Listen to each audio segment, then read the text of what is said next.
First of all, it's super courageous of you to leave your law practice because you worked so Or hard to get crazy. there. Yeah, or crazy, or maybe a little bit of both, but you had put such an effort in making sure that this career happened. I know what it takes, right, to go through law school and getting a job, and you were 30 years old at the time. So I'm just curious to know, like, what do you think your dad would have said at the time when you were 30 years old? If he had been alive at that moment, you said, Dad, I'm going to leave law and going to open up a Vietnamese gourmet shop. Yeah, in honor of my dad, sorry, I just get so emotional when I talk about my dad. Sure. My dad is just not your typical Asian dad. My dad was the girl dad before girl Oh, dads were a thing.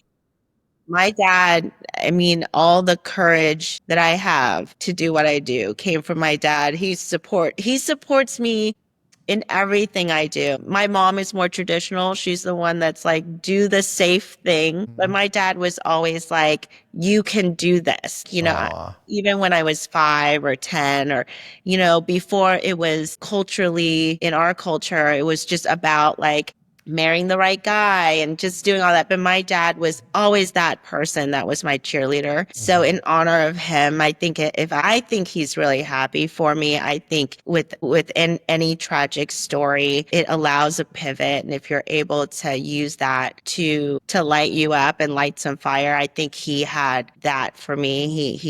He's there. And I think oh he's yeah. rooting me on for sure. That is amazing. That is absolutely what an incredible inspiration and how life can change on a dime. And for Right. you, you took, the tragedy, but you were paying such great tribute to your dad and your willingness to obviously go back to Vietnam and try to appreciate what he appreciated, but then you changed your entire life, your professional career as a result of that is a story I've never heard anything like that before. It is just an incredible inspiration, and you evidently, I mean, you've done really well. I mean, you've got 5 locations, and we could talk about all the numbers and everything and what you've done, but I think what's most incredibly just inspiring is the how you did this. So let's go back to that time. So you leave the law practice. What do you do next? You don't know anything about restaurants. But what I do know, because I know how to research. I've always been a tinkerer and a hustler in the good ways. I was always that person that was always, doing things on the side. Like, I bought my first property when I was in my early 20s because so I owned a condo. I was always doing things on the side. I was practicing law and real estate developing, like I was always that person. I was always finding things to do. And so for me, I just knew that, okay, I found it to be a challenge, Frank. Like, I'm like, I don't know how to do this. I'm slightly delusional because I'm like, the dream is I want to be a national brand. I want to do that. And so, but my first step was, I'm going to research this and I'm going to set up crucial questions along the way that will Mm-hmm. either be a red flag or a green flag.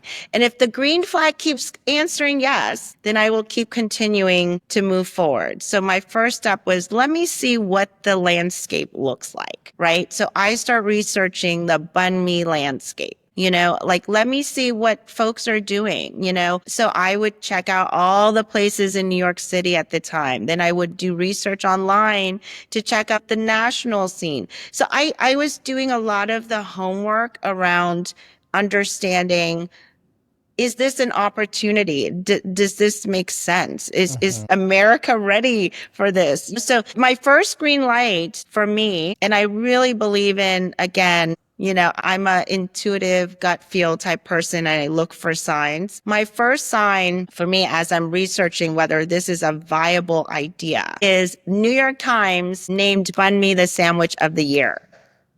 Wow, And that's this amazing. was 3 months after I started, like, the light bulb moment. 3 months after light bulb moment, New York Times, and this is before, mind you, my friends couldn't even pronounce bun mee. Like they don't know what I'm doing. They're like, she's crazy. She's crazy. They just, and my fiance was like, okay, she's off in her own little world. Just let her figure this out. It'll probably be a new idea next week, that kind of thing. Right. But New York Times named it Bun Mee of the Year before it was on the menu of restaurants and things like that. And so I was like, wow, okay, I'm onto something. Like New York Times named it. They're usually kind of ahead on the food side. And so it was almost me thinking, okay, the universe is saying go, keep going, like keep looking, keep pulling at that, ball of yarn, and keep going at it. So that was my first sign that I just knew that I'm onto something. And and then the market, we ended up moving to San Francisco because my fiance is in the finance world. So we moved to San Francisco. So now we're 2010 in San Francisco. And my next big move was I cold called a bunch of renowned restaurant consulting firms because I knew I didn't have experience. And what I understand about not having experience is you can hire it, you can bring it on board, you can pay for it, consult for it, get consultants for it. So I was like, okay, I have this idea. I have no idea how to set up a restaurant.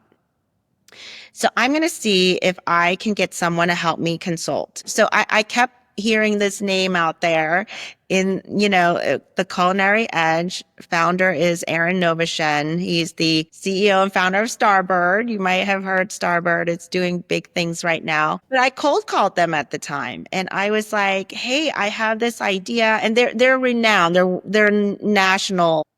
Okay. Big national brands, right? And I just had this idea and I cold called them and I was like, hey, I have this idea. I want to do bun mee and this is how I want to do it. I'm a lawyer. I don't know the first thing. I'm a home cook. I know what's good.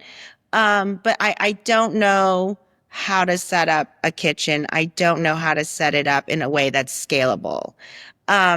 So they, the funny story is they call and they're like, okay, yeah, we're really expensive. I was like, humor me. Tell me how much it is. I just want to know. They told me and I'm like, okay, yeah, thank you. You're too much. I can't afford you. But what's fun was they called me back a week later and they're like, Denise, Aaron loves bun mee sandwiches and he would like to talk to you. He thinks your idea is timely. And that was my validation. If Aaron thinks my idea is timely, I'm on to something. So they called me into their office. I'm coming in there just a little delusional, very optimistic. And I was in a boardroom with all their chefs and all their folks that know everything about fast casual and whatever. And I pitched the idea.